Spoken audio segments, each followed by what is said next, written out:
let's get started. We have 5 minutes for each section. We're going to have a few answers from different mayors at different times. Just if we need a little bit more time, we can take a little bit more time, but let's try to keep it within that 5 minutes if we can. We're going to start with Mayor Moss of Willow Park. The last time we hosted a mayor's forum, Hudson Oaks and Willow Park were in the process of signing an agreement with Fort Worth for surface water. Can you give everyone an update on this project, and then Mark can chime in after this one? It's been a great partnership with Hudson Oaks. I was elected in 2017, I think. And a big thanks to Patrick when he was at Hudson Oaks and our city manager, Brian Grimes. We got things moving. We've got the funding. We have the agreement signed with Fort Worth. Right now we're in the process of acquisitioning land where to run the pipe. And I'm hopeful summer 2021 we'll have water from Fort Worth. And that'll give Willow Park an additional 3.5 million gallons a day. So we do not have a water problem any longer in Willow Park. Yeah, so this was a collaborative effort between Willow Park and Hudson Oaks and also Fort Worth. It's a $13 million project split between Willow Park and Hudson Oaks. Eventually we'll have, like Doyle said, we'll have over 3 million gallons of water per day that can come into our communities, which will handle our water issues for a lifetime, I think, Patrick. Once we hit 2 million gallons in Hudson Oaks, we're going to have to do some infrastructure changes to accommodate that, but it will completely allow Hudson Oaks to build out, and Willow Park as well. So this was a huge win for us. One thing that I want to bring up, the Texas Water Development Board is funding this. And I think our interest rate is less than 1%. It's very low. It's very low. So the payments that both cities are paying, obviously out of tax dollars, is going to principal. It's not going to interest. So that was a big win for both communities. Yeah, it's important to talk about. That was Brian Grimes' side of the deal. So Brian, thanks for all the work you did at Texas Water Development Board to get us that interest rate. And obviously that goes a long way because it allows us to invest in other infrastructure projects to be able to handle the growth that we have today. So Mayor Pascal, you and I have gotten the opportunity to work a lot closer together since I've moved over to the EDC. Yes, sir. And I want to talk a little bit about the growth and things that are happening, and get started with you first. But what are some of the roadblocks that businesses face when trying to come into each of our cities combined, and how are cities working together on those issues? Right. I think that I don't think any of this group of mayors likes the word roadblock. I think we have some challenges, Absolutely. but I think as a group we're turning those into opportunities. I think transportation is the first and foremost issue that's going to provide us some opportunities and some challenges along the way. Specifically in Weatherford, we are about 50% developed as a community, and so we have some good roads in place. We have some areas that we need to add roads until those are added and those funds are available. That's going to provide some challenges. We do have a thoroughfare plan that's available to the public and our neighboring communities that they can look at, and so that way we try to partner up and figure out where things connect the best, where we're able to do them the most affordable or what makes sense. More specifically to Weatherford also, we have about 500 miles. That's not an overstatement. 500 miles of underground water lines and wastewater lines in our community. And they're serviced by 9 water towers, soon to be 10, and pump stations and lift stations. But we still have a lot of areas that don't have that infrastructure.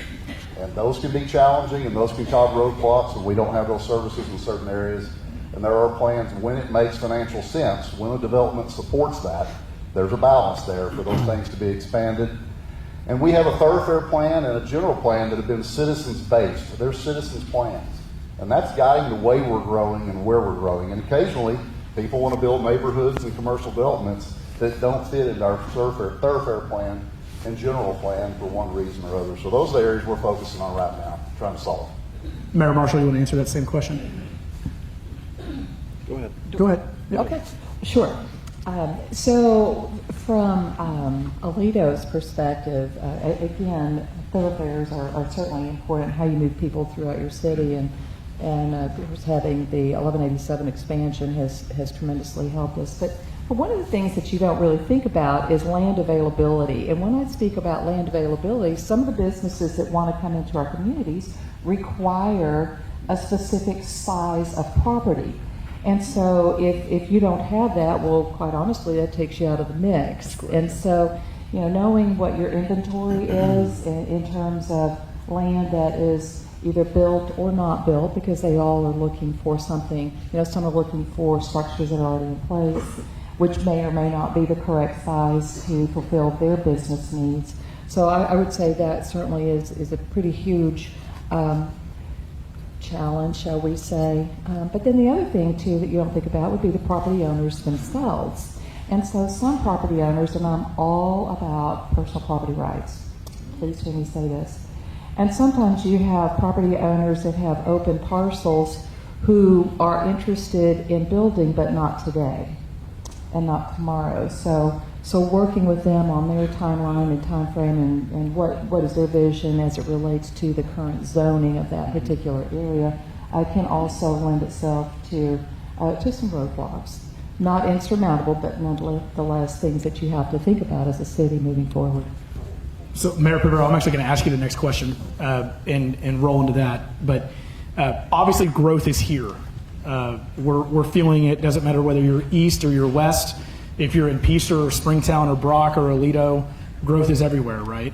And what do we need to formulate from a legislative session standpoint, and what do we need from the state level in order for us to better be able to handle that growth?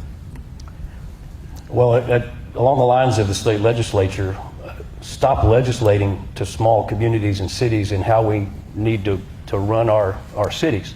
Local control was eroded in the last session. I don't think Phil King is here, but we've had discussions with Phil, and he's heard from the mayors here. But as far as what the legislature can do for communities, and it's hard to say, but let us govern the way our local residents want us to govern. We're elected officials, and so we're elected. Yeah. Preach it, right? Well, all government starts at the local level, and so we need to be able to govern our communities the way our citizens want. A study has shown by 2045 that population in Parker County will grow by 55%, but our high-wage jobs are only going to grow by 27%. I know Pat Dean is here. We have some county commissioners. I saw Steve Dugan back there. We need to bring these high-wage jobs into Parker County to assist us in bringing in the commercial development that we need. And because if you bring in those high-wage jobs, the people are going to come, the commercial development is going to come. One thing I do want to address is we love the rural environment here in Parker County, but Fort Worth is coming this way. And how are we going to manage that growth?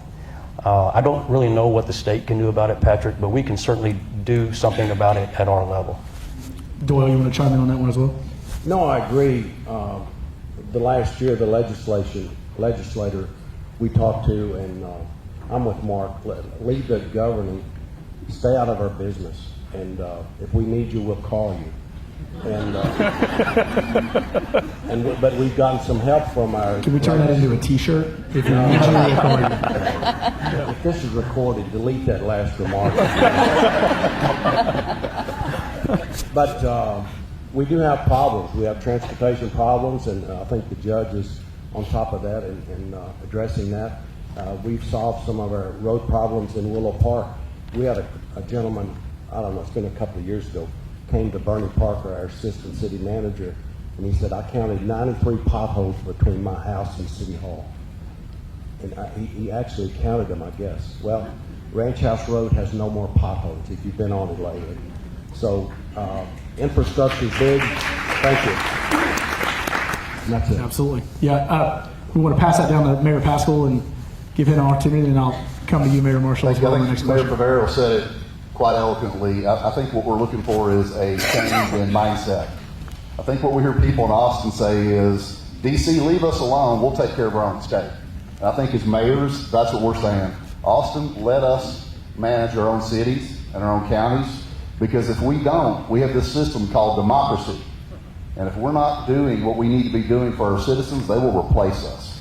So we're asking them to honor the system of democracy and allow the citizens to empower us to make our local decisions for our communities. And if we have time, I'd like to give a couple examples of recent legislation. Absolutely. Okay. Yeah. I think it's important for folks in the room to understand. The first thing in the last legislative session, and we do have very positive communication with our legislators in Austin, This is a positive conversation. They typically are with them. Yes, sir. The first is the deregulation of exterior building materials that we had in the last session. So you can build, a city is not allowed anymore to regulate the exterior building materials in a neighborhood unless there's an HOA or restrictions like that. So you can build a $200,000, $300,000, $400,000, $500,000 house and the lot next to you be open, and they don't have to build a brick house if everything is in the neighborhood is a brick house.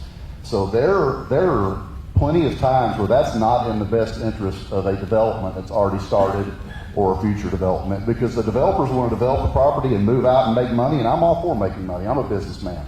But as cities, we have to serve those from a public safety aspect, and we have to hope and pray that the value continues to be flat or hopefully increase in those properties.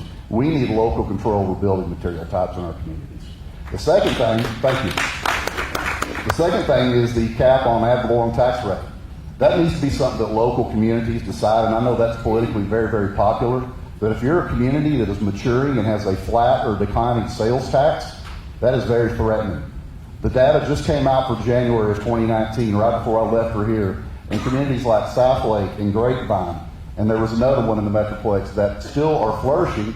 When you have a temporarily or a brief or a permanent decline in sales tax revenue, that doesn't mean that you don't need fire trucks, police cars, you don't want parks and libraries. The costs continue to increase with the cost of living, and those are things we need control of locally. Yes, sir. Absolutely. Mayor Marshall, I'm going to let you chime in on that one, but I'm going to ask the next question, and if you want to chime in on that, you certainly can. But I think I also would like you to fill in how the mayors and cities are collaborating. You've been a mayor for a significant period of time. You and I have worked together for almost 14 years. Just talk about how it's different. What is the collaboration? What does it look like? And how is it different now than it was 10 years ago? So I'm going to go back to the sibling that you discussed. So we, I'll just say from my perspective, and I believe I have the support of the other mayors up here, but we, at no other time in the history that I can recall, have we collectively worked together as closely and as effectively as we are today. And that's huge. It's huge. It's huge for our cities because we're each responsible for our individual cities, and yet there are those things that impact us collectively. And so we have been meeting together as mayors for quite some time, but Kat Dean sort of solidified that about 2 years ago on the county level. And so we have a mayor's council that includes mayors from all across the county, and this is our second year. I'm the president of the council this year, truly an honor. But locally here, it's huge. And what does collaboration look like when you're responsible for your own city? So I'm going to share just a couple of examples with you, and things that you probably would not consider or think about. But when we have construction, for instance, going on 1187. And it's going to, or it could be Old Meadow Road, but anyway, a road that impacts another city, then we're going to reach out to that city and let them know what's going on. Why? Because it impacts their residents as well. So we want to make sure that we're a good neighbor. But also, I want to go back just a few years to say that Hudson Oaks and Aledo had the opportunity to collaborate and work together with Aneta to ensure that they were able to procure their water system. I think that's pretty significant. When we were expanding 1187 from a 2-lane road in Aledo to the 4-lane road through the pain, sweat, and tears, I had several residents from Aneta North call me and express some concern about an intersection close to the railroad tracks as you're southbound. If you haven't been to Aledo, I don't want to know about it, just get there. Anyway, they were concerned about the safety of school buses crossing as well as cars, etc. So I called TxDOT and I said, you know what? Let's revisit the design of that particular intersection because here's the concern, and I was able to share that. You know what they did? They redesigned that. Would that have happened if I hadn't heard from a neighboring city, from some residents? No. I call that collaboration. Because I could have just said, oh, well, sucks to be you, but you know what? I don't have it in me to say that. So You've told me before. Okay, so telling Joel Moss, you know, my brother is a whole nother topic, right? But more recently, had over the last couple of years, some residents, again from Atlanta North, expressed some concerns about the growth that we're experiencing in parts of Aledo and Baylor Ranch Road, and what that looks like as it intersects to a road that is pretty significant in their city. And so I went back to the developer and I said, look, this is a concern. It's a safety concern. And for those who know me, you know that public safety is number one in my book. And I said, what can you do? How can you mitigate some of the concerns that they have from a public safety perspective? And so they redesigned that intersection so that the south end of Jenkins Road will be closed, turned into some hike and bike trails, but also creating a city street then that reduces the concern that they had with that. So, and then finally, when you think about your trash contract, everybody likes to have their trash picked up, right? Unless you're in the county and you're burning it, but nonetheless, that's a whole other topic.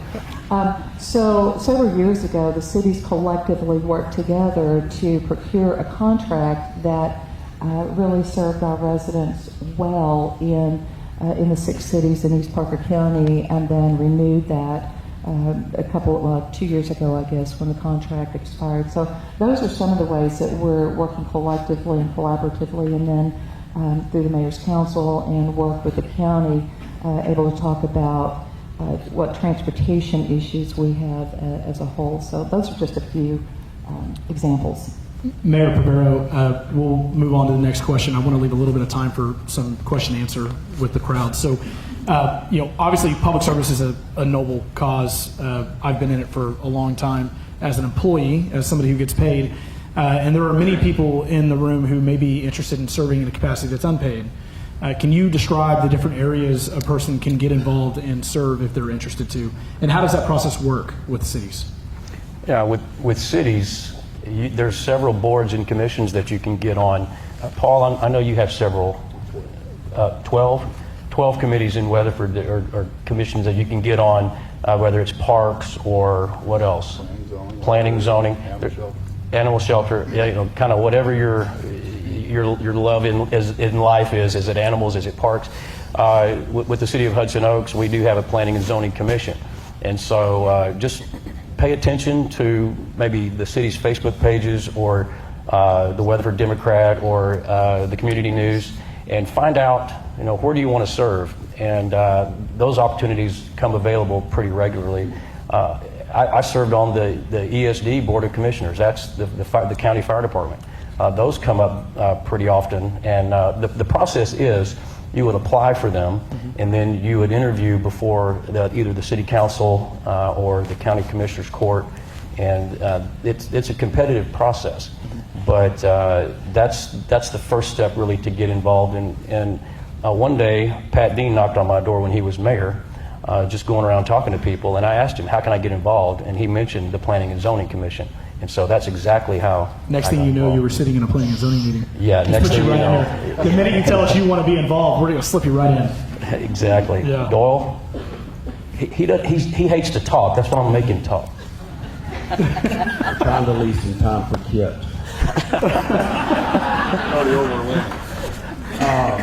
I think serving, I've served all my life on different things. I volunteered.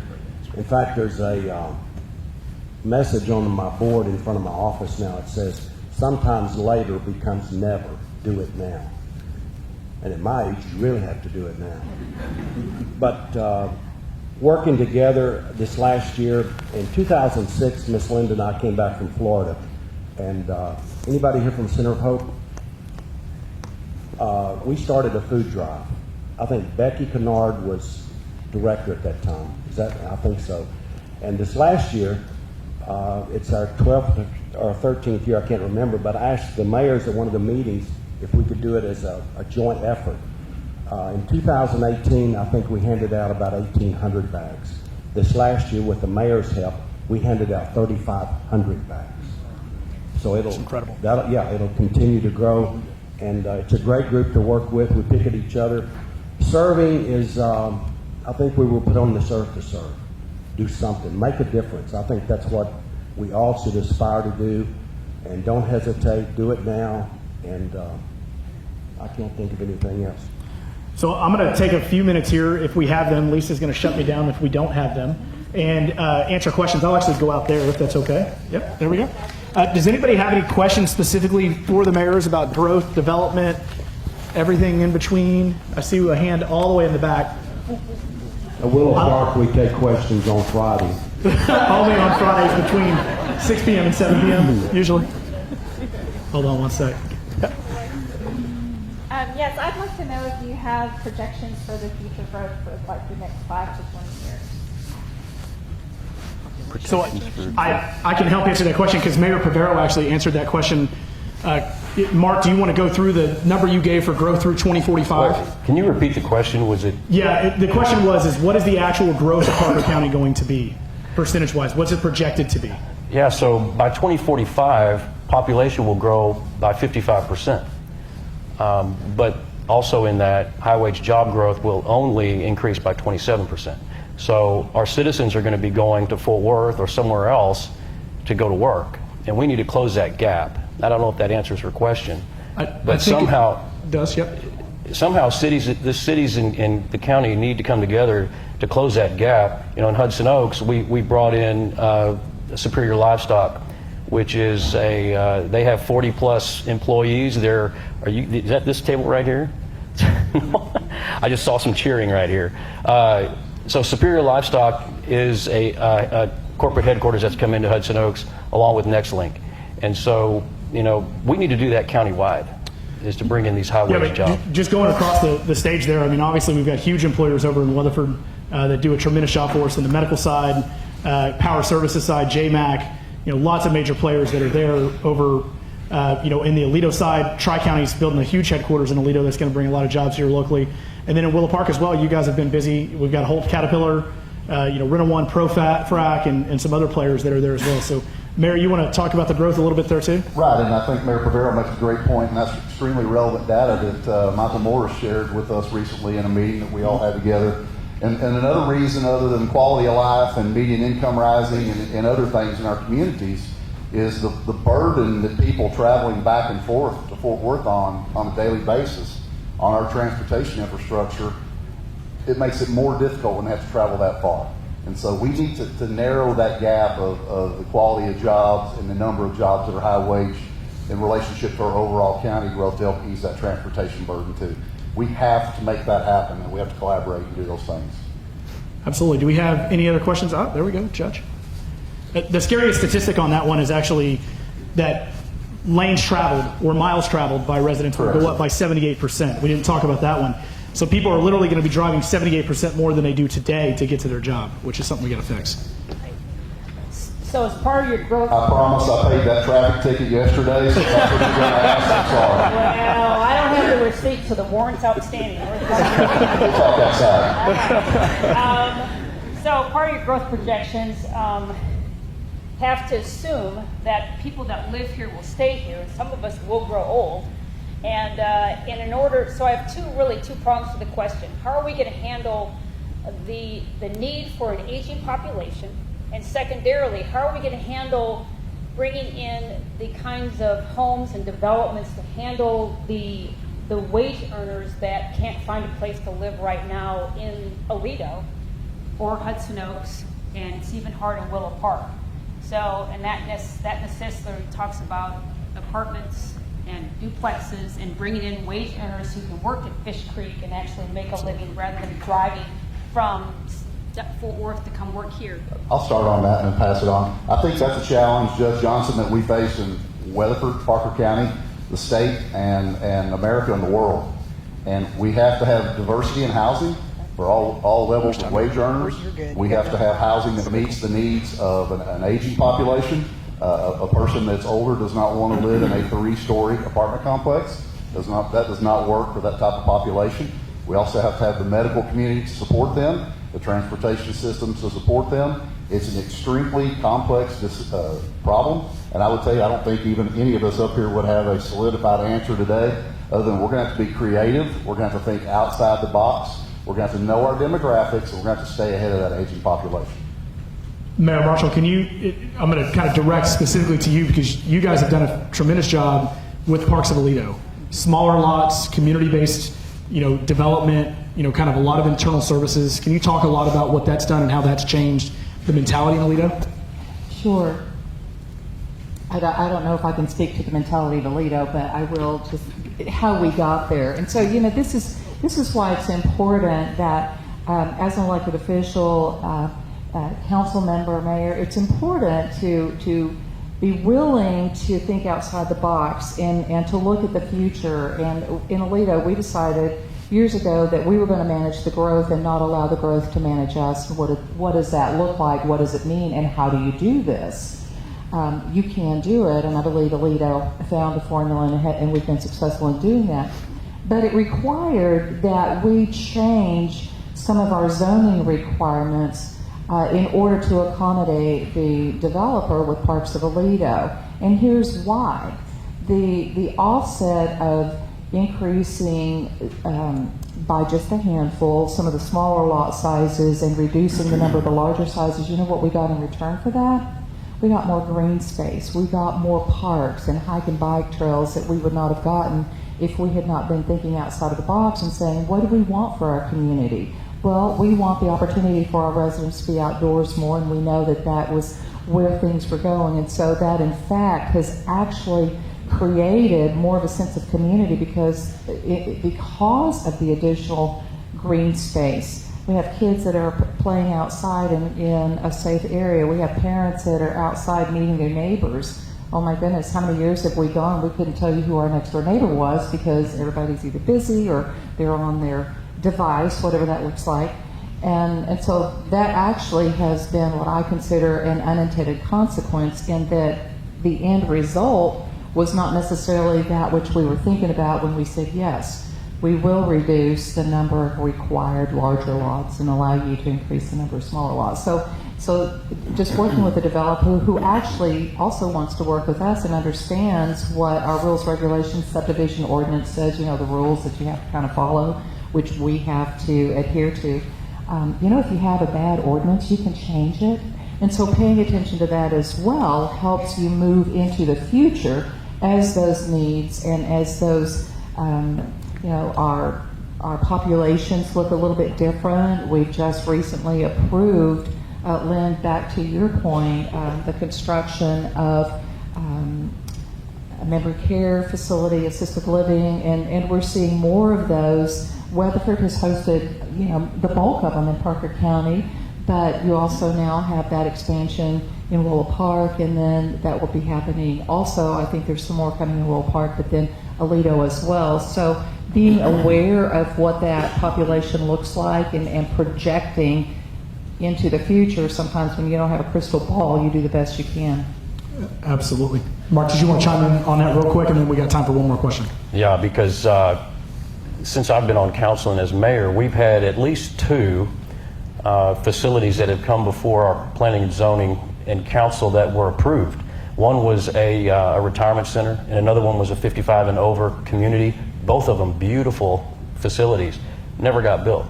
We can only do so much, and when folks come in and they want to build something in our cities, and like Paul mentioned, we used to have requirements as far as exterior facade and things like that, but other than that, we really can't regulate.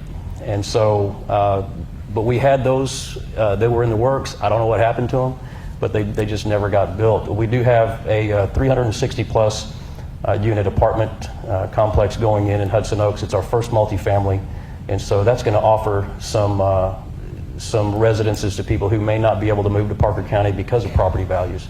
So, but the citizens, you folks have to decide how much of that do you want. And so there's kind of that growing pain going on in Hudson Oaks, and I'm sure it's going on elsewhere as well. I concur. And to be clear, when we did Creekside, when I got to Hudson Oaks 13 years ago, I was told we'll never do multifamily. And when we did Creekside, we highly regulated it to make sure it was a Class A facility with granite countertops and wood floors and tile backsplashes and things like that. So it's important to understand that we do still have some control mechanisms, but it's gotten a lot more difficult with the new state law for sure. It was a great comment there. We have time for one more question. Does anybody have one more question? No? Right here. Y'all are making me walk today. I know I need to lose a few pounds, but man. Here you go.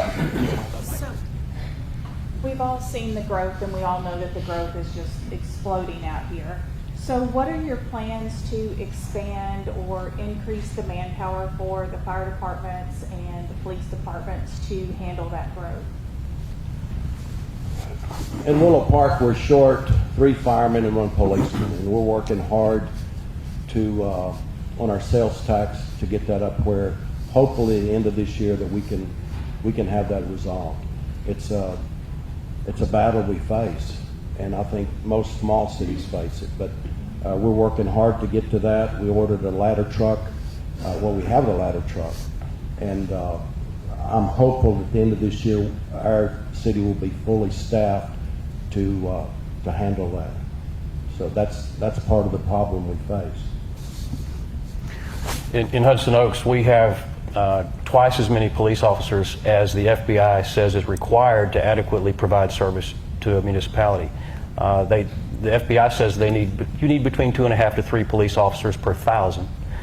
We have about 2,500 residents and 12 certified law enforcement officers. So we've made a commitment to public safety in Hudson Oaks already. We can manage our growth.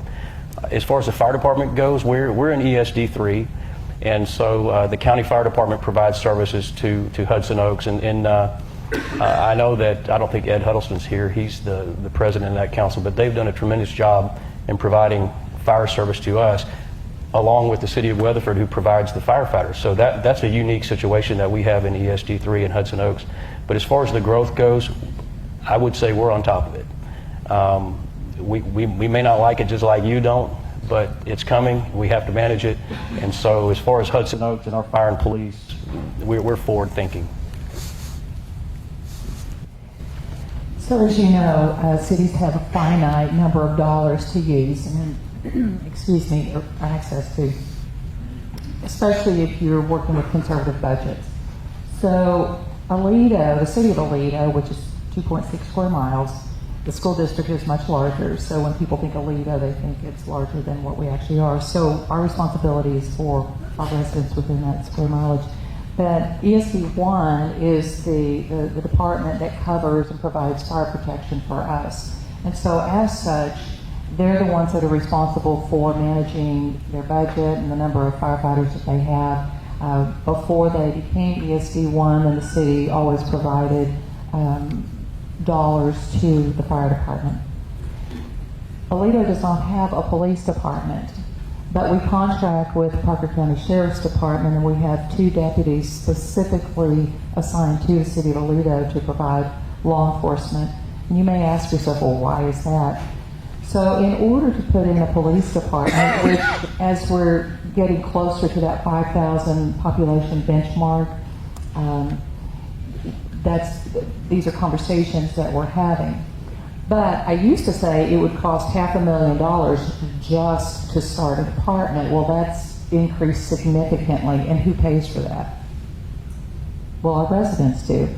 So, trying to factor in the whole public safety piece of it, along with how do you get the money to pay for a police department, because then you've got to talk about the staffing it, which is not just one police officer. It's, as Mark alluded to, there's formula that you use. So that's why we are currently contracting with the Sheriff's Department, and we have 2 deputies that are specifically, we pay for specific to the city of Aledo, with this other out in front of us for future conversation about what that's going to look like as we move forward and build out. I'll be brief. Our police department and fire department in the city of Weatherford is fully staffed. Our fire department is a town class of 2. That's in the top 10% of the state of Texas in ratings. 1 is as good as you can go. Our police department responded to 44,000 plus calls for service last year. Our fire department, which is 3 stations plus a station with our contract with ESD, which we greatly appreciate and are thankful for, responded to over 4,200 calls total. Our top 2 capital projects, our new public safety facility is in the design phase and will be under construction for the next 12 to 15 months. While that is under construction, we will be starting construction of our next fire station. So to answer your question, we have plans in process already to be equipped to handle the growth that's on the way. Folks, I want to take a minute just to thank the mayors for coming up. The amount of transparency that you guys gave these folks today is incredible. Thank you very much. And now we'll turn it over to you, Sean.